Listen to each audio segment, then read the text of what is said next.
Those stupid city people, we don't like them. Anton Chekhov. Antoine? What was his name? Is it Antoine?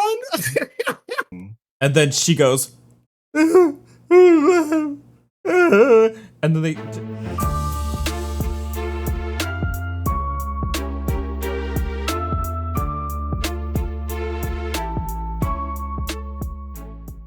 Start in 5, 4, 3, 2, 1. Okay. So stupid. Anyways, okay, we're gonna be ready. You ready? I'm so ready. I've never been more ready. Okay, great. Hi, welcome back to the Final Bros podcast. I'm the illegal alien getting tranced in our prisons, Dorcas Whore. And I'm eating the dogs. Doll thighs. And on today's episode, we're going to be talking about The Strangers, Chapter 1. Ooh. Look at that poster. Which I just want to start out by saying, I didn't have high hopes for this movie, but somehow it was worse than I thought it was going to be. I was really hoping Madeline Petch was going to pull through and give me something iconic. It was kind of exactly what I expected it to be completely honest. I think it was a movie. We're obviously going to go through the plot a bit, so if you do want to watch The Strangers Chapter 1, there are going to be spoilers, but you can watch it along with us on the Patreon because the watch party is recorded and available there as well. But let's get into it. So with your original feelings to the first Strangers movie, did you like the original Strangers movie? I enjoyed the original Strangers movie. I don't think it's a perfect movie, but I did enjoy it. So to clarify for the listener, if you're not familiar with what we're talking about, this is a reboot of an old movie from the early 2000s, I think. Yeah. So The Strangers was kind of like a cult classic. Like it was pretty popular and like, but it didn't like take off as like a franchise, which was kind of strange, especially for the time. There was like one sequel to it. It was kind of like a reinvigoration of like the home invasion genre of horror. It kind of revitalized it, and like it really did like speak to people at the time, and I think it was very successfit definitely has some really iconic shots that were, I mean, we'll get into it. They try to recreate a lot of the iconic shots, but it does not work in this one. No, really. I would say that it's so this it's a reboot, but it's kind of almost a direct remake as well. Yeah, in a lot of ways, they recreated a lot of the original movie. It kind of reminded me of like when they did the remake of the Nightmare on Elm Street movie, where it was like they recreated a lot of the iconic moments, but the characters were a little different. It had that vibe, except there wasn't as much of a reason to do that because with Nightmare on Elm Street, it made sense because like special effects had gotten better since the original film. Yeah, and there's not really a lot of like special effects in The Strangers. No. There's no real reason to remake it. I thought they were gonna at least go a different direction with it or something, but it was pretty much a straightforward home invasion film, pretty much. So let's get into the plot of the movie. The cold open is, once again, unintentionally, we have two movies that take place in the forest, and they both open with a man running through the forest before he dies. Yeah. Which, in this film, I don't think that ever matters, does it? No, I mean, they discover the body later, but it's not somebody they know or anything, so it's not really... Oh, is that what the body was about? Yeah. Oh, I didn't even... Oh, you didn't even make that connection. Oh, okay, great. I was just thinking these are the two... Like, there's just a dead body there, and I was like, all right, work. Okay, great. Well, yeah, so like a panicked man's running through the forest, he dies, and then they start playing a bunch of crime statistics about like how many home invasions happen in the United States. As if this is a documentary. Yeah, like it's a documentary. And then it just opens with them on the highway, and it just says somewhere in Oregon. Right. Which It doesn't I look mean, like Oregon, by the way, it because it's doesn't. not. No, it's where was is it like Slovakia, Slovakia? yeah. Which is a They're trying to wild place sell to choose us. to film this. They're trying to sell Slovakia as Oregon. Yeah, I think it's also like it's I guess like to me, I don't think of Oregon as like a really like frightening place. Like I'm not like, ooh, I'm afraid to go to Oregon. You know what I Watch mean? out for the liberals. Is this the scariest thing up there, or just some like Watch out for the crunchy woke liberals in moms? Oregon. No, like it really is not. It's not even like there are parts of America I would not go to 100%. Even just when I have to drive through Pennsylvania from like New York to Maryland, I genuinely feel unsafe in some parts of it. Hmm. Oregon, I don't know. Which, yeah, we're gonna get into it, but like it's supposed to kind of this movie's supposed to kind of play into the fears of like feeling unwelcome in a rural place, but like Yeah. we'll get there because we still have to get there. Yeah, so the movie starts with them running through the forest. It's like a cold open situation. Doesn't They're really moving matter. from New York City to Portland for Right. work, and they're driving across the country, I guess, in And their BMW. yeah, and the first thing we see is an ad for Ally Bank. It's like the first thing. Literally, they're like, our Ally Bank payment went through. Isn't that great? It's just so It was such so out of a nowhere. aggressive product placement for the first scene of a movie. Also, she called it like Um, Ally Bank. Is it Ally? I thought it was I Ally, thought it was Ally. but she called it I mean, Ally. I've always called it Ally. Everybody I know who has it calls it Ally. I also, it's such a weird thing to do product placement for, like a bank account. Like, I guess they do that, but it's just Well, they're rich, so like, you want you want the rich people bank? It's Ally, apparently. yeah. Anyway, that's the start, and then there's two straight people. Straight people. I put that in air quotes because if you're Because watching, Madeline Petch is a lesbian icon from yeah, Riverdale Madeline Petch, fame. lesbian icon, even though she's allegedly straight, which is fine, but that's what she's known for as being the lesbian character Cheryl Blossom from Riverdale. Hmm. And then the actor playing her husband is literally a gay Is twink. literally gay. Yeah. So these two have the amount of straight swag of like Lady Gaga and fucking Aaron Tveit. You probably don't know who that is. Sure. I think he might be straight actually. Anyway, that's beside the point. So yeah, we established that the husband has he has weak man lungs. He needs an inhaler. He has asthma, which once again we thought Yeah. was going to come into play, and it kind of did, but not It not sort really. of does, not in a way that makes Not in a any sense. meaningful way that really makes sense. But Yeah, anyways, we'll talk about what happens later with that because it's fucking insane. And I had to actually Google what was going on, and it mhm. still didn't make any sense. So they, for some reason, I still don't understand exactly why they have to get off the highway to Portland to go to this random small town. Because I think they were hungry or something. is that what it was? Because they stopped at the diner, remember? But they had to go so far off the highway to get to that little town, I think. I don't know. I will say it's They go to from me, they go from the highway to like the middle of nowhere, like 400 population town of Venus, Oregon. and here's the thing. I have done a cross-country road trip. I drove from California to New York. At no point in that entire experience did I want to stop at a shitty little diner in the middle of nowhere and sit down and have a fucking meal. That's crazy to me. Like, stop at a fucking Taco Bell, a Burger King. Like, there's so many like fast food restaurants you can stop at and like eat while you're driving or take like a minute to like why would you stop there? Yeah, they stop there and they get ogled by the locals. The mechanic at the shop is giving him a stank face.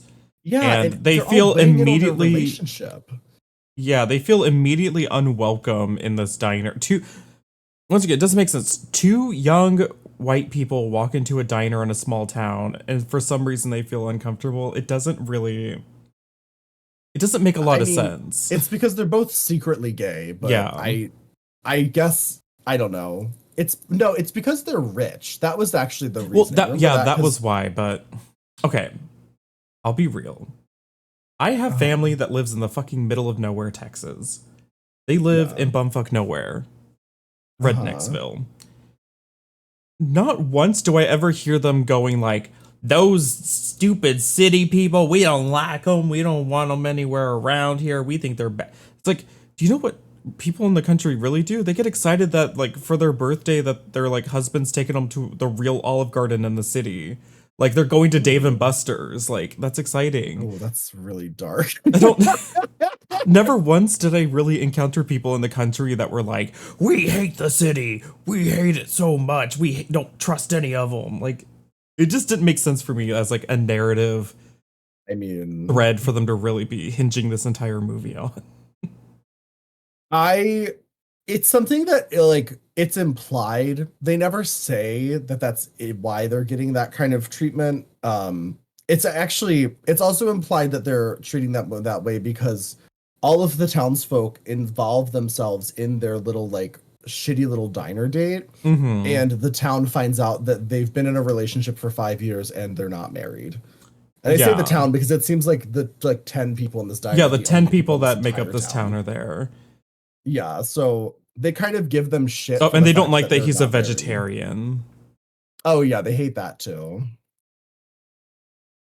Which The like meat industry there's hates so many her. other groups of people that could be starring in this movie that would make more sense to be uncomfortable in a small town. It could be a Yeah. pair of lesbians traveling across the Well, country but you know and what's feel funny uncomfortable in a is small like town. that always it falls into the trap of like it's representation, but then suddenly the movie feels homophobic. You know what I Well, mean? yeah, but And like but maybe like knock at the that gives cabin the characters door. like a real like why would these characters be afraid to be here? Like Yeah. it's a straight white couple passing through that can like give the locals money isn't really. Yeah, even if they did like an interracial couple would have made a little bit Yeah, more there's so sense, many other like honestly. like other reasons why people would be scared to be in a small town. The people that Yeah. would be the least scared in a small town is this couple. Yeah, I mean they should in theory be fine. I don't see why they had such an issue with them being at the diner, but I think they were going for that sort of Stephen King kind of vibe where it's like travelers stop in a small town and it's really scary and the small town is gonna kill them. Like that's Yeah. like a common trope in a lot of Stephen King stories, especially his short stories. So it kind of had that vibe to me, but it lacked any of the like interesting storytelling. Yeah. Well, yeah, it does. Oh, there was also two little Mormon boys I wrote. I Yes, remember and creepy Mormon they were boys. very much wanting them to repent for their sinful ways. Yeah. Which once Um again, if they were directing that towards like a lesbian couple or something, it would make a lot more like it'd have more impact they as were to its just like really religious against freaks. I think the out of wedlock shacking up Mm. situation. So they try to leave the diner and their car won't start. His push to start won't work. Yeah. And then the mechanic is just looming outside the window immediately, like he Mhm. teleports there. So, Yeah. Lots of teleportation in this film. yeah. And I thought it was going to mean something, and it doesn't. Um, No, not at all, actually. and so they, at least, he rightfully kind of accuses them of fucking with the car because why would your car randomly break down? Like a rich, fancy car that's in great shape, why would it suddenly break down when you go to a diner in the middle of nowhere? But Yeah. he goes, we'll fix it, and you'll have to stay here overnight, though. Yeah. Um, and so And they get offered to stay at someone's. Apparently, somebody runs an Airbnb out of their like cabin house in the middle of nowhere, Oregon. right. And they're like not really in town, but like the townsfolk just offer this place up for them to live in, which is kind of crazy. Because they don't seem Yeah, to have any like connection to it other than like they know it's an the guy Airbnb. that owns it that rents it out as an Airbnb is out on like a fishing hunting trip or something. I think he's on a fishing Yeah, trip. And so they're like, you something can just like stay there that. for the night. He won't mind. and they're hesitant, but they say, okay, we'll stay there because we have no other options. We can't get out of this town. Which And is wild because I've never seen a small town that doesn't have at least one shitty motel you can stay that's what I'm in. saying is like, once again, this premise makes more sense for like if you were to remake Vacancy or something, because Yeah, yeah, you talked about that. Yeah. there's just there's no way even a tiny town doesn't have one motel. Yeah, I mean, it's a staple in a shitty tiny town, actually, because especially that close to the highway, somebody has to stay there the night. Yeah. And I mean, people Or have people somebody that wants come to into town fuck for a sex something. worker. But Yeah, to fuck a sex worker. the waitress at the diner is nice enough to drive them to this cabin in the woods, essentially. Like Right. the one we're in right now. Isn't it lovely? Yeah, if you're watching on YouTube. If you're not, then just ignore that. Just use your imagination. Imagine we're in a cabin. Imagine you know what we look like, and then imagine you see us in a cabin. A hooker and a clown in a cabin at night. You got it. Just run that through an AI image generator. Could you imagine if it actually looked like us? I wouldn't be shocked. But so it's night is starting to fall. They're at this cabin and they let themselves in for an awkward little anniversary date night situation. Yeah. And then they fall asleep or something. She falls asleep. She forgets something in the car, and the car is all the way back in town at the mechanic shop. And so she said, I forgot what it was. It's probably not important, but I think it was like her phone or something. No, her phone was I think there. It was important. Oh, okay, never mind. Her phone was there. Yeah, I don't know what she forgot. Did it ever matter? Was it her strap? Like he wanted to get pegged that night? I know. I literally can't remember because he goes to get it, but I don't remember what it was or why it mattered. Once again, okay, we get to a new stage of insanity.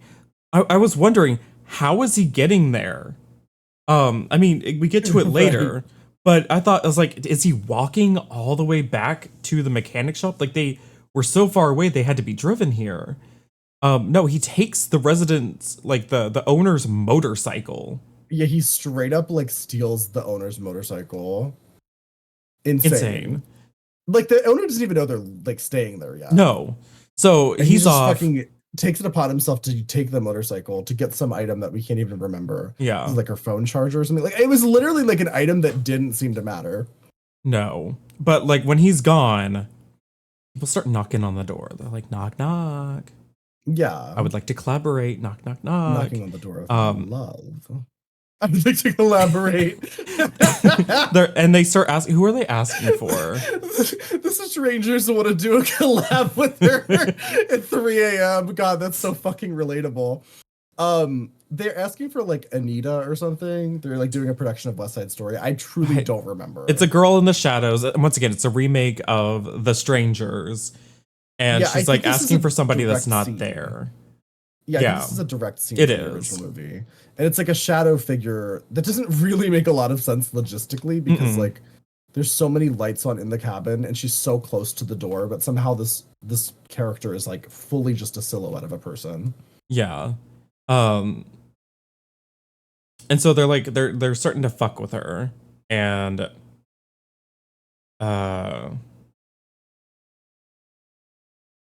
then what happens? I remember that they played Joanna Newsom randomly. Yeah, she's like listening to music or something. On the record player in this cabin that like this older man lives in alone. He has Joanna Newsom vinyls just ready to go, which I looked it up and apparently like the song The Sprout and the Bean is also on the Silence of the Lambs soundtrack, so I guess that makes sense. But like for me, I'm just like fuck does that happen in Silence of the Lambs? But I was just like, why is she listening to this? And also, why does he have this vinyl? Who lives here? It's a weird moment, but I was like, whatever, moving on. They kind of fuck with her a little bit, and we get that scene that I kind of seen from the first movie. It's one of the only scenes people ever remember when she's like doing something in the house, and then there's like a person standing behind her or walking around behind her. Yeah. But the tension of it is completely lost on how like corny it looks in this version. Yeah, because in the original, she's like milling about in the kitchen and stuff, and it takes you a while to notice that, one of the strangers is in the back of the shot in the shadows, just watching her, hanging out, Yeah. and then he just leaves. So it's like, you're like, oh my God, they're already in the house and she doesn't know it. That's so scary. In this one, Yeah. she's sitting at the piano playing Moonlight Sonata, and taking up like a fourth of the frame is the back of his head, and reflected in the mirror above the piano, Yeah, it's like you his see him entire sitting body. in the rocking And also, I chair think before that, there's a moment where like she's in the house and like somebody walks in directly in front of the right camera, in and front of it's the almost like a camera, just jump like scare kind of moment, but it's not scary. they're just trying to recreate moments from the original, just like way worse though, with no sense of tension or anything. Yeah. And I have a theory about what is going on And here and like why he this is happening. teleports out of that chair. He does. He teleports a lot, actually. Um, and I remember at one point I literally wrote, is there magic or are these wall I people? thought that the explanation, like the way they're going in a different direction, was that it was going to be supernatural. Spoiler alert, Maybe. it's not supernatural Well, we so don't far. know. Like that's the thing. We don't even know. Just to be clear right now, just so you're aware, the reason this movie is called The Strangers Chapter 1, listener, is Ugh. because it's a three-part series that they've decided to make. And I believe that really all this was that the creator or director or whoever decided to do this had some concept for like the next movie. Like he liked The Strangers and he wanted to make Yeah, a he had an sequel. idea for a sequel, but he had to create his own Yeah, remake to do the sequel. And so because it's so boring and straightforward. almost everything is such just it's just ripped right out of the original movie. There's not really any real original concepts. And even that original movie, while it's kind of iconic in its own right, it's kind of a product of that era where like a lot of like directors were doing shorts on YouTube and stuff, and then they were getting picked up and made into feature-length films. And this was Hmm. one of those moments where like it was a scary short that got picked up at some festival and was produced into a full-length film.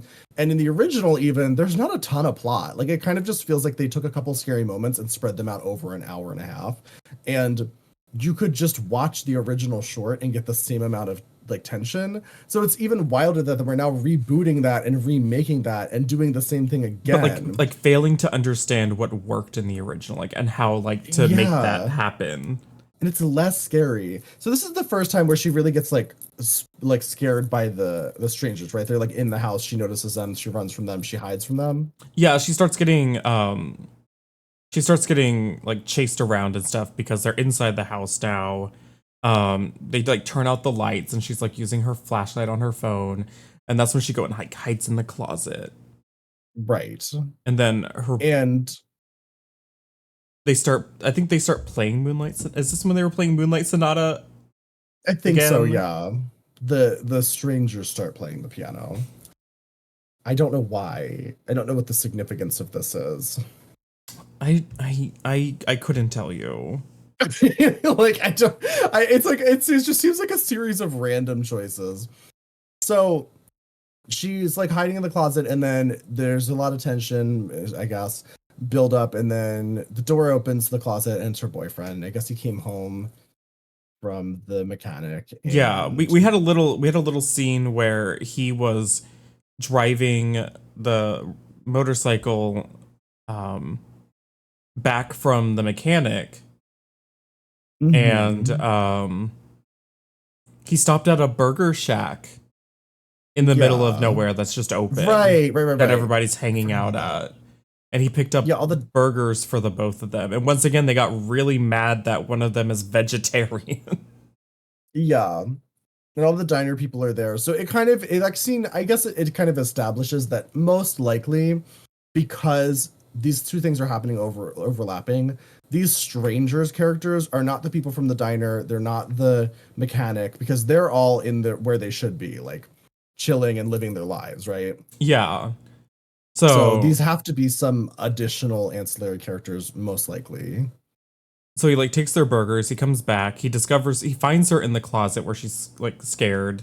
and they get the lights turned back on, and he convinces her that like, oh, you were just scared in the dark. You looked at this painting and you thought it was a person in a mask, and Yeah, which which is an insane why there's a painting of that gaslighting. mask on the wall. It was I definitely different. But it was like just the like a same little clown idea, but painting. it's like, why is that there? I don't know. But this then leads into the scene that I found the most obnoxious, where they have an The burger insane eating like, scene, yeah, they eat burgers together and like up it's close like shots, up in their face. ASMR like mouth noises, It's just like like they're eating burgers like this. this- It's so up close and there's so much noise and it's so I feel like you disgusting. continuously forget this is a podcast and some people can't see what you're I doing. know. But like for reference, they're taking up like they're taking up all the space on the screen. It's so zoomed in and they're just on burgers. It's so awful. It's really gross, but it's also not gross enough to be like a horror gross out scene. So it's a No, I weird think he moment where just you're like, eats disgustingly. it goes on for so long. The Yeah. man acts like a fucking baby that doesn't know how to chew He's his food. smearing ketchup all over his face. Yeah, and it's so long. And at one point, I remember like it's like Madeline Petch. There's clearly no lines. This is just improv. She keeps saying like the same kind of things over and over again, and doing like the same kind of improv. It almost feels like they just didn't. They wanted the scene to last longer for some reason, so they kept replaying different takes of her saying similar things. And it's like a lot of weird close-up shots of like ketchup dripping. And Yeah, then ketchup dripping from the burger. How much ketchup did they put on this burger? It's so much. I don't know, but what's then of course the ketchup starts turning into blood dripping, and then they look up and there's a dead bird hanging from the ceiling. Which I thought where this was going was that like there was something in the burger that like cut his mouth, and he like I thought razor that was going to blades or be it too. something. Like, oh wow, somebody at that burger shack tried to like hurt Right, me. which to me that's a lot scarier than somebody breaking in my house and like putting a dead Yeah. bird there. Like, I who cares about a dead bird? I guess Donald Trump cares, but Please. listen, they're eating the dogs. Um, So that's when they get wait, when did they get attacked? When did they actually get attacked together? It's soon now, right? Like not yet. They kind of freak out a little bit, and then the little girl in the front door comes back, and they can remember that she comes and does that happen now? Does it? Don't they do the is Anita still there? I don't remember the I person's name. think Don't they do that again? so. And then he's like, I scared her off. It's fine. Yeah, because this is where the little girl runs away.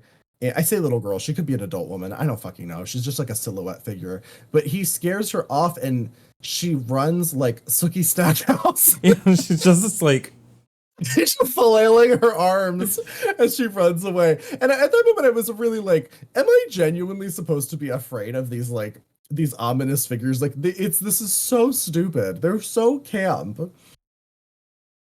oh, okay. They get a gun because yeah, they start getting attacked in the house, right? This is when they I really think start the so. assault where they start like cutting down the doors and Hmm. they're yeah, I mean there's not really anything to talk about in this scene because they're just like going from room to room barricading the door while like Yeah, um there's a lot of like the bag man like cuts down doors. there's a lot of moments where it's just them running scared, slithering around, sneaking quietly. It's nothing really spectacular. Mm-hmm. Um, yeah, the axe guy like cuts down the door. There's a scene where they crawl into a vent and there's a massive vent on the wall that for some reason leads directly into the house's crawl space, which I'm like, Yeah, how does there's a that make any giant sense? vent in the bathroom that goes directly into the crawl space, not like a ventilation thing, No, into the just crawl under the space. house, which is And insane because of what kind of house would have that? yeah, and they go to like a Like, shed, and that's where he finds the yeah, gun, right? That's when he finds the gun I think because so. she gets attacked through the window by the axe man. Yeah. And he has a gun at that point and he shoots at her and almost kills her. Yeah, And and this is also then around when he drops his inhaler. Yeah. So they're like going back up around the house, and this is where they recreate another scene from the movie where they shoot an Oh, we innocent skipped over one of person. the craziest scenes Oh God, what when was they're it? crawling under the crawl space and she just slams her hand on a nail and the nail just fucking shoots I through her forgot hand about like her hand is that. made of tissue paper. Literally, Insane. they're crawling and there's rats and they're like, don't make a noise. They're gonna hear us above us in the house. But then as she's crawling, her hand literally just like it's so ridiculous. Like, okay, my once again, if you're listening to this podcast, just imagine things. Like my tweezer is a nail on the ground. She's crawling normally and she puts her hand down like with normal pressure and it just goes straight through her hand like that. And she goes, Yeah, all the way ah! through. Yeah, Like it just gets go straight through like she's Play-Doh or something. it's also her hand, which like I feel like that is a little bit more realistic when it happens to your feet because people do kind of just like recklessly walk You put your around entire and body weight on your foot when you step forward. yeah. When you're crawling through like a crawl space on your hands, I don't know. I just feel like that's a little Your weight extreme. Like is it probably distributed across usually at least 3 points of contact because you're moving like your hand forward. And so you still have a hand and two knees and shins where your weight's yeah. distributed. There's I no guess she's just has really way. thin skin, I guess so. It was no ridiculous bones. that the nail Thin just went skin, no bones. straight through her hand with like no resistance. It was insane. So they get the gun, they're in the shed, they tussle a little, and he shoots at them for the first time and they run off. It's Yeah. like a shotgun. And he shoots this like buckshot directly at her. What because like the setup is that like she's at a window and he's Hmm. strangling her with one arm through the window. So he's mostly behind her and he shoots a fucking shotgun directly at her. It was insane. Nobody got hurt, but I was like, that's crazy. Like, why would you do that? Yeah. And this is when they like they're sneaking around and then he just whips around the corner to the front of the house and just instantly shoots the person there. And it Yeah, turns out instantly it's shoots and a kills. man that does not have a mask on, doesn't have the same build as any of the killers. It's just the owner of the house coming back from his fishing trip and he just Yeah, gets just some his guy. brains blasted out by this liberal. And like it's so immediate. Like that's what's so jarring about that scene is it's like a lot of times in movies like this, when you have a character who's not really a fighter, killer, action hero kind of character, there's usually some like hesitation or something about shooting and killing a man. Literally none. This man does not care. He is shooting and killing people left and right. He doesn't even care if he kills his own girlfriend. Well, the thing is, what they're trying to recreate from the original movie is after they've been horribly assaulted and like tortured and stuff like that, they're sitting in like the back of a closet with the door open that's been axed open by the killer. Mhm. Um,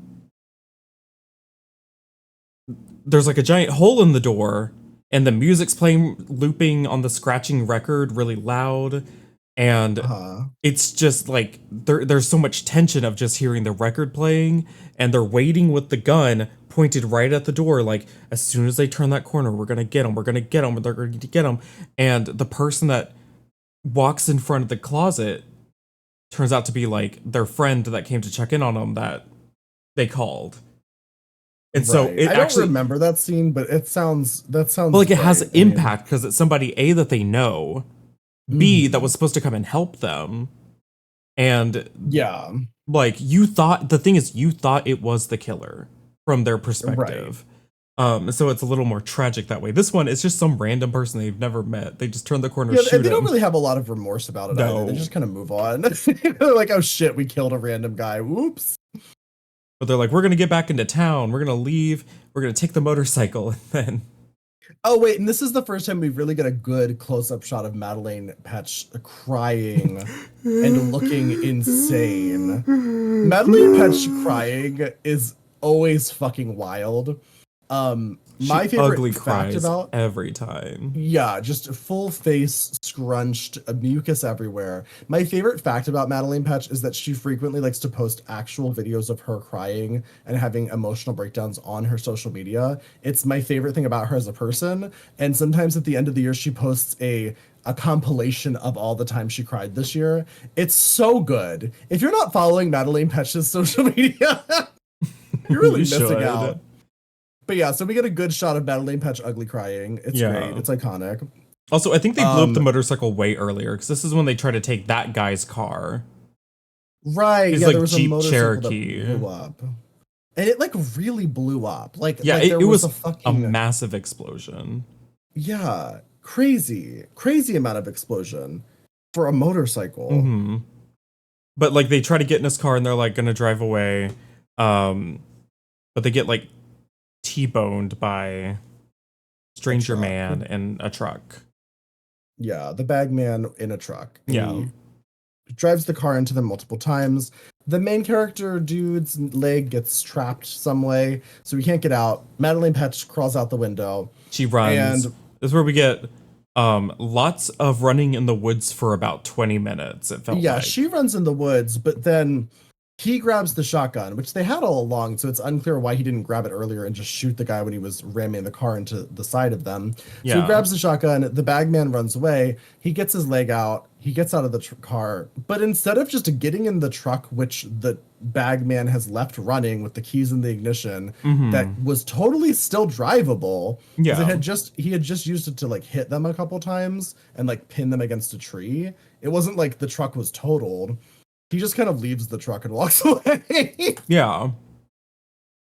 And then they go into the woods for a bit. It I don't was really remember. quite a bit. Yeah, I don't remember all of what happens in the woods. There's Um, lots of just running and chasing and running and chasing and crying. I think this is around when Madeline Petch's character finds the dead body, right? Yeah, so there's like this weird concrete bridge situation thing. Yeah. Um she decides to go down into like the little ravine where there's like a bunch of leaves and things, and she Mhm. hides under the leaves and branches, but she doesn't cover her face for some reason. Yeah, her entire face is exposed. She's just laying there with her face out. And she manages to call 911 on the dude's cell phone that they took. Yeah, they took the dead guy's cell It's like phone, as I like a think. flip phone. She manages to call Mhm. 911, but like they can barely understand her. Signal starts going Yeah, and all out. she says is, "I'm at the Airbnb." Airbnb in Venus, Oregon. Right, like there's just one Airbnb in Venus, Oregon, and for some reason the police would know like which house is the one Airbnb. Insane. Insane. Like how many people live in this town? Like it has to be at least I It think it was was like she said it was like 400 or something. 400, yeah. And there's only one Airbnb. There's only 10 people at the time. Like what's going on? There's no motel, there's one Airbnb. You can stay up for free. Um Yeah, free admission to the one Airbnb. Um so that's where she discovers the dead body. And it's just kind of like yeah. gross and like because it's not someone she knows or anything. It's just some random It's just decomposing like, yeah, it's not corpse. really anything crazy. It just sort of reinforces that, like, oh, these people will kill her because they've killed Yeah. before or whatever. And then at the same time, the guy is having an asthma attack. Yeah. And he doesn't have an inhaler because he dropped it earlier. So what he does is he takes a water bottle, an empty water bottle, and he scrunches it up and he like cuts it open and then he breathes it in. And this magically cures his asthma attack. And as this was happening, I was like, what the fuck is going on? And I looked it Yeah. up. Because I was like, I don't think And it works apparently- like that exactly. Apparently, like people will use water bottles as like an extension chamber for their It's like an inhaler. aspirator, I think it's called. Or something like Something like that. I don't remember the exact terminology. A spacer or something like that. A that. spacer, yeah. And something it like basically that. just makes the inhaler more effective to breathe it in from like a chamber. But there still has to be an There's inhaler supposed to because be that's medication. medication. Yeah, so I was like, if you can stop an asthma attack by just breathing in a crumpled up water bottle, why Then the why fuck would you have an wouldn't everybody inhaler? just do that? It doesn't Like, make why any would you be spending sense. all this money on inhalers and pharmaceuticals if you could just breathe in a water bottle and cure your asthma? It was such an insane moment, and I was like, why But that's are we the even only doing time this? that the asthma comes back into play, and it doesn't really matter. Yeah, it doesn't really make any sense either. It's like, it's one thing, it reminds me of like the movie Signs, where the whole thing is that the kid has asthma, but they can't get him any asthma treatment, and it builds a lot of tension Yeah. because you're like, oh, the kid might literally just die from his asthma. And that's scary. Like, that's actually a really Hmm. scary thing. And when you're in a tense situation and you have a medical condition that you would is easy to treat, but you just can't treat it because of your current circumstances, that is actually anxiety inducing for people. But good thing you could just magically cure all of your medical problems with a broken water bottle. I mean, who knew? Take that, big pharma. It's just, but like it's like nobody knows how to do like foreshadowing and payoff anymore in a Oh movie. yeah, Because like they at show all. something early in the movie and they're like, this is going to be important later, and then it's not. It also happened in The Watchers multiple times. So that's Yeah, another thing these shows have in common, these movies, these films. Chekhov's inhaler. It's just like You know about they Chekhov's gun? You know about Chekhov's gun? but it's just like I don't get like it's like nobody knows how to do payoff anymore. They just go like, remember this thing from earlier? Well, oh well. It's Yeah, I over. mean, I I truly don't know. Because so for anyone who doesn't know, so Chekhov's gun is like an iconic like like theater slash movie dramatic literature trope. And it's the idea that it was Anton Chekhov, Antoine? What was his name? Is it Antoine? Anyway, Chekhov, very famous Russian playwright from So whenever, famous hundreds that of you years don't ago. remember his name. I literally can't remember his first name because he just says Chekhov's. But anyway, he had this sort of like thing that was Hmm. kind of coined as Chekhov's gun. And it's the idea that it's like, if you have a gun in Act One, the gun has to go off by Act Two. It's a classic, Oh like, yeah, yeah. Aristotelian theater concept. So in this movie, we have Chekhov's inhaler. But it's like, it doesn't, there's no payoff, right? And it's like, it's not a hard rule that you have to do things that way. In fact, a lot of times you can do things in other ways because it's more interesting if you subvert those kinds of rules, but it still has to matter. Or like, why are we doing this? It's just a red herring, but it's like, it's not a red herring because they do kind of talk about it, but it still doesn't matter. Like, it's so bizarre. Anyways, um, they just much like how I just cut you off, they just randomly knock Madeline Petch out. They just bonk her over the Yeah. head and then she goes out. And when she wakes up, she's in the living room, just like in the original Strangers. It's her and her boyfriend tied Oh, up to but you missed the chairs. scene. Oh, You what missed the scene? scene where he has the gun Yeah.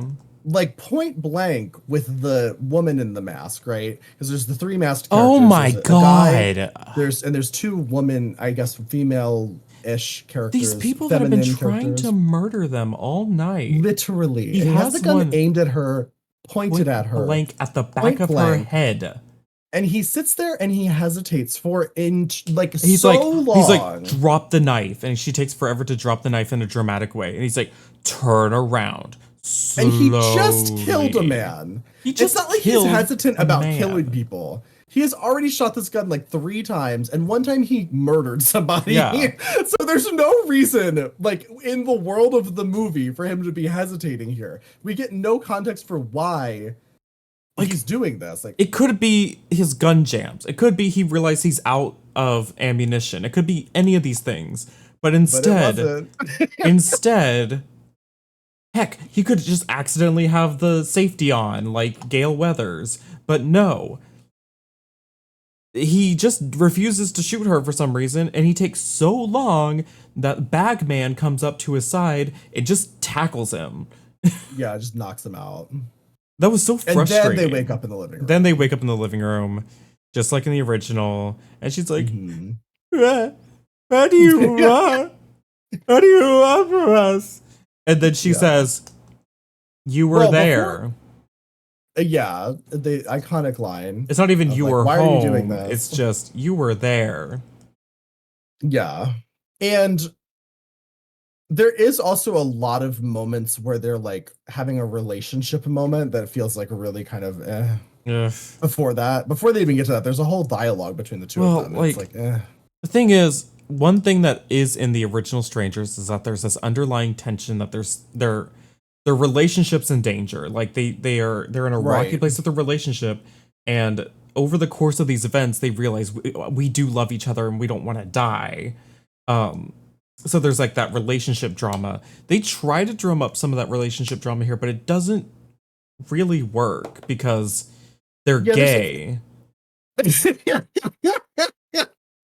yeah, I mean that's the real relationship drama, is that it's really just Madeleine Petch hanging out with her gay friend. Yeah.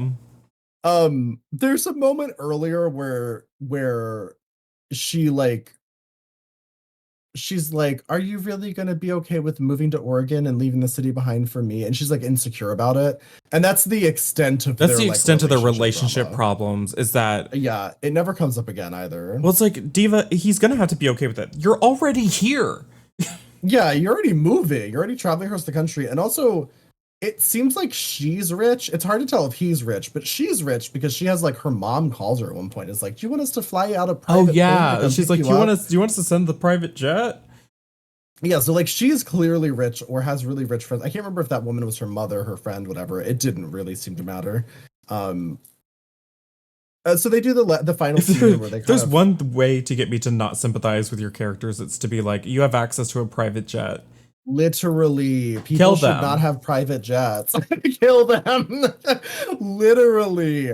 Why do people have private jets? That's a whole other topic. But yeah, no, I literally don't. I don't. Anyway, that's a different situation. It was such a random scene. It didn't seem Yeah. to matter. So Um, they stab the boyfriend in the gut, and then he dies kind of quietly. Um, mhm. and then she goes, and then okay, we might be wrong, but I'm 99% sure they just stab her in the pussy. I think he stabbed her in the pussy. Yeah. No, literally. Because I asked my friend who also watched the movie and she said, yeah, I think so. Like, it seems like she gets stabbed like directly into the vagina for some reason. Like, there's never been like a sexual assault undertone to this movie at all. It's all been just Not home really. invasion, and all of a sudden he just stabs her in the pussy, and then she slumps over, and then we wake up in the hospital at night Yeah. alone for I some forgot about reason. that. Somebody that's been assaulted and attempted murdered, and her boyfriend has been murdered. She wakes up in the hospital with no one around her, no protection or anything. Yeah, I mean, I guess maybe it's because they're in the middle of nowhere. Like, who knows what hospital she's in? You think they would Like, assign like like a deputy or something, someone to like be there yeah, because to like make sure somebody, she's safe. an unknown assailant on the loose tried to murder you. You'd think they would try to keep them from. Anyways, she's alone in the hospital. She cries some more, um, and then it just fades to black. It says to be I continued. think so. Yeah, but then there was an after credit There's an scene, after credit scene. but I don't remember what So we live in a happened. post Marvel world. Which also I love the drama of doing to be continued and then giving us an And then after credit scene. to It's be so continued in stupid. about 3 minutes. Um, Yeah. But then what happens in the the after credit only thing scene? that changes in the after credit scene is that she like lays back down on like the bed, and then like the bag man's right next to her in this tiny single bed gurney Oh yeah, he's like in the bed with her and she didn't notice, I because he guess. teleported there once again. Right. He teleported there. Which is that's pretty That's scary, where it but it's like we actually don't ends. it's like Until next time. if they really made it a thing of him teleporting, I think I'd be more afraid of him. If it was like the nurse from Dead by Daylight and he could actually like teleport around, like that would be way scarier than him just kind of like Yeah. ominously watching her all the time. So I want to. Okay, so how many Uh,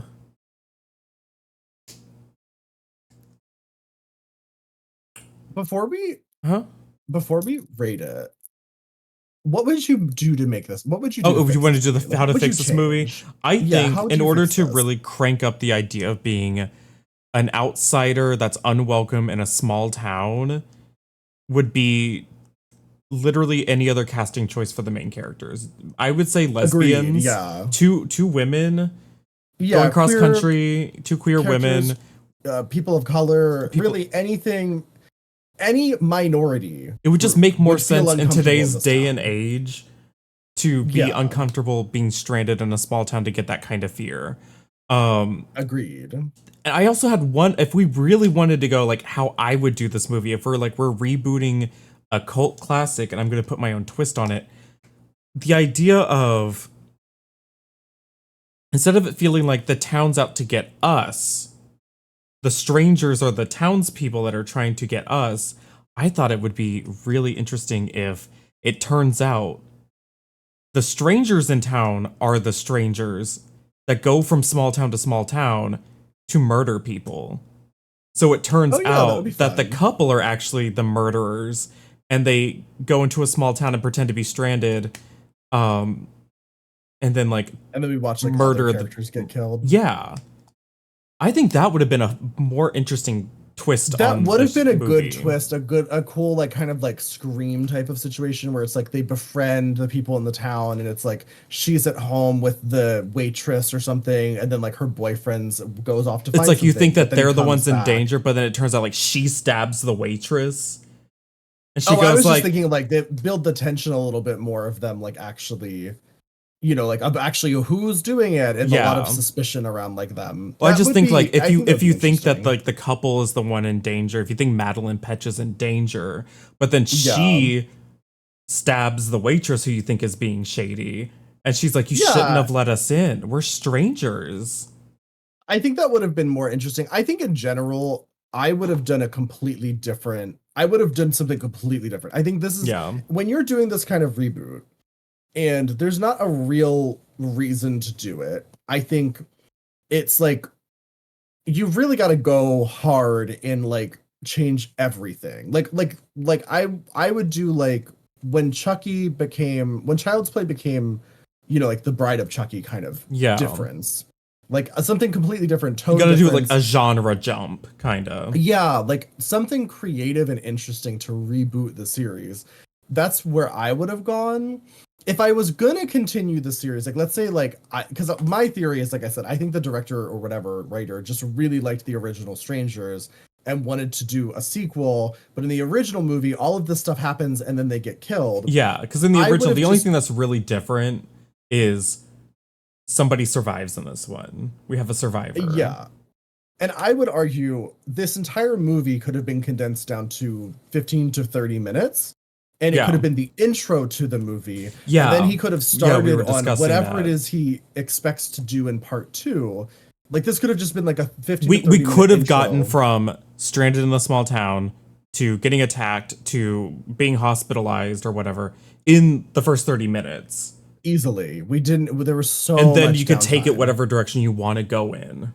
Yeah, but the thing is, and this movie is a great example of we live in this like world where with streaming content and everything, like all of these studios, they're producing like quantity over quality.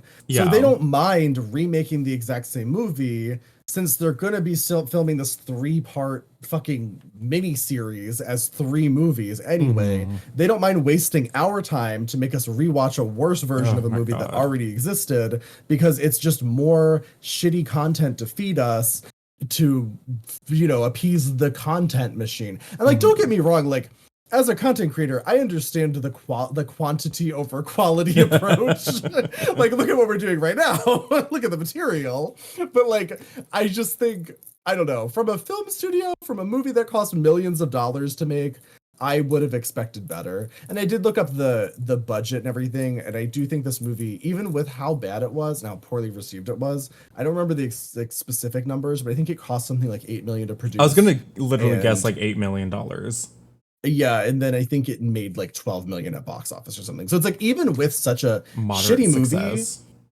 they still profit, and that was just box office, right? That's not counting like all of the Yeah. streaming revenue they're gonna make. I mean, we fucking rented it, so like they make money off of us. Like there's tons of additional money they'll make off of this shitty movie, and that's just the world we live in right now. It's really sad, really tragic, honestly. Ugh. Yeah. So, uh, how many bloody burgers out of 10 would you give this? Oh God, truly, honestly, I think I'd give it like I think I'd give it a one because I think Wow. well, yeah, because I think if I knew somebody who wanted to watch whatever this movie series is going to be, whatever this 3-part series is going to be, I would literally just tell them watch the original Strangers movie, but just pretend that the girl doesn't die in the end. And then Yeah. you can watch whatever's coming next in the series because everything else is exactly the same except it's less scary, it's less tense. There's really no reason to watch this movie. Unless you I just was hovering love Madeline around Patch. like a very light 3 just because Um, it's 3 out of 10. That's still bad. I It's I just still don't it think was it's worth watching. boring. Like I mean, I give it a 3 because it's at least a coherent movie. Like there's at least Yeah. a plot that happens. I understood what like for me 1 would be like I have no idea what I just watched. It didn't make any sense. It was unwatchable. This wasn't unwatchable, it was just boring. So I Not do give it unwatchable. I just don't think it's worth watching. yeah. No, no, I no. don't think there's any reason to watch it. No, that's why I give it a 3. So I'm like it's just I would not recommend it at all. It's just I mean I No. guess I'll watch chapter 2 to see what he wanted to do with this franchise, but Yeah, I'll give it another shot. I think I like Madeline Patch. I do want to say that. That's the yeah. reason we wanted to watch it was because we both like Madeline Patch. Because we have But she watched couldn't Riverdale. save this movie. No, and that's honestly, here's the thing about Madeline Patch. I know you're not a big Madeline Patch fangirl. I'm not really either, but I do live with one. And I Mhm. have seen most of Madeleine Petsch's movies since Riverdale. And even when she was doing Riverdale, they're mostly bad. She can't seem to get a good role in a movie. And Yeah. I feel like it's not her fault.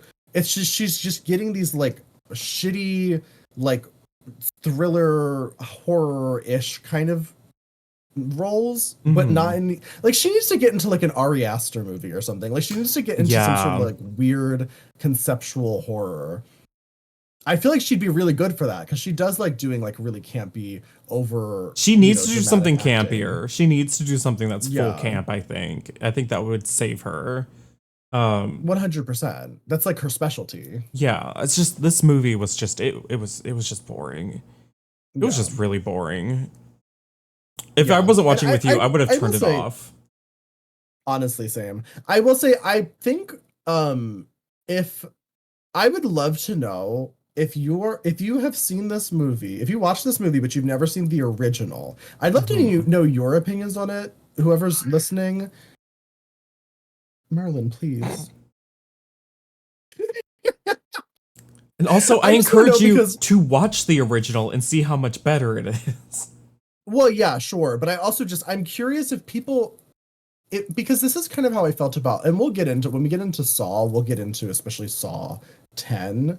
But I do feel like we're in this weird age of horror where there's not a lot of new ideas happening. They're rebooting a lot Yeah. of old ideas, but because those ideas are so old, they feel the need to give us sort of like a previously on. And that's how Saw 10 felt too, where it's like people praise that movie. But as a person who has seen every Saw movie and religiously enjoyed most of them, I felt like I was just watching a long recap of the Saw lore, which we'll get into that when we get into the Saw. I've got a lot to say about Saw, but that's how I felt about this too. It's like I was Mhm. watching a full movie that was a previously on The Strangers when I could have just watched the original Strangers movie. Yeah, agreed.